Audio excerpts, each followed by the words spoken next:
Саламатсыздар ма? Менің есімім Акимбаев Ержан Қыдырханұлы. Мен Семей көлік колледжінде өндірістік оқыту шебері болып жұмыс атқарамын.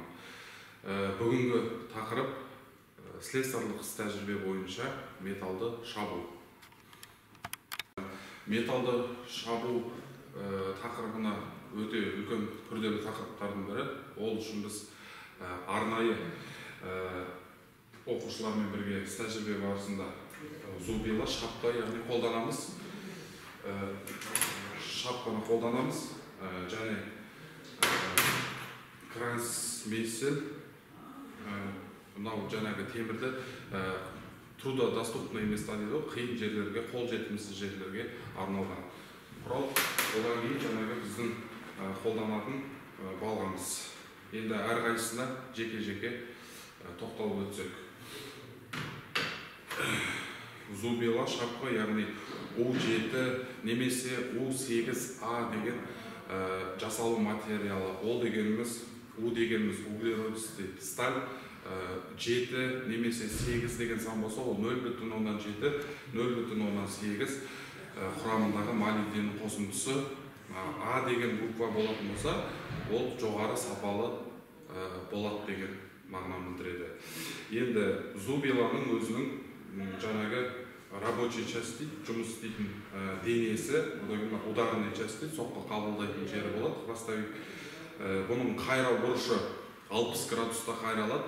Оны арнайы 60 градуста қайрау үшін арнайы шаблондар бар. Жасалынған қайрау барысында сол шаблонға тексеріп алып 60 градусқа қайраймыз. Енді крансмейсел, бұның зубиладан ерекшелігі, байқасаңыздар, мына жүзі зубилаға қараған кезде зубиланыкі басы 20, рабочий 20, ені 20-25 мм болса, зубиланыкі 8-10 мм.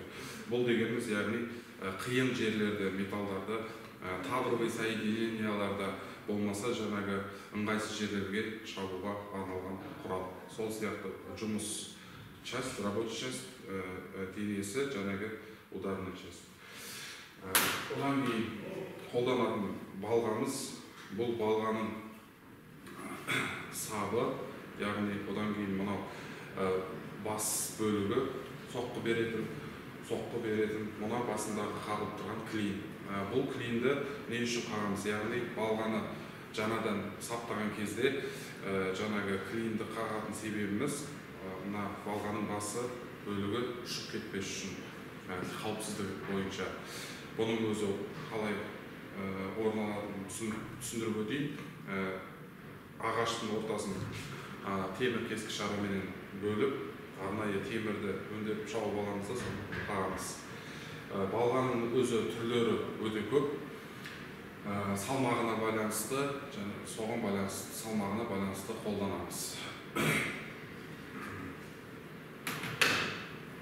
Қазір салмағына байланысты түсіндіріп өтейін.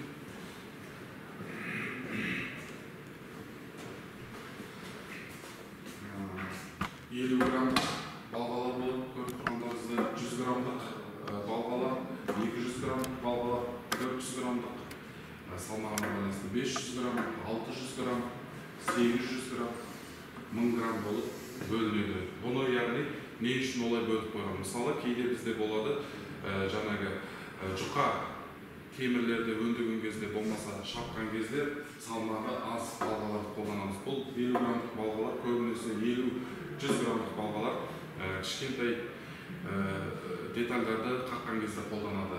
Ал 400-500 грамдық балғалар жаңағы темірлерді түзету үшін қалыңдықтары 2-3 мм темірлерді түзеткенде болмаса жаңағы басқа да шеге нәрселерді қаққан кезде қолданамыз. Енді 800-1000 грамдық балғалар жаңағы біздің айтып отырған бүгінгі тақырыбымыз металды шабуға байланысты қолданады, темірдің қалыңдығына байланысты. Балғаның өзінің қолдану әдісі болады. Бұл жаңағы кистевой деген болады, жұмыс істеуге болады кисті бойынша. Одан кейін локтевой деген болады, локти арқылы қозғалысу арқылы удар береміз, және плечевой дейді. Бүкіл қолдың қимылыменен соғамыз. Енді біз металды шабу барысында көбінесе жаңағы локтевой құрылым арқылы жұмыс істейміз. Бүгін металды шабу тақырыбы өтті, сабақ аяқталды, сау болыңыздар.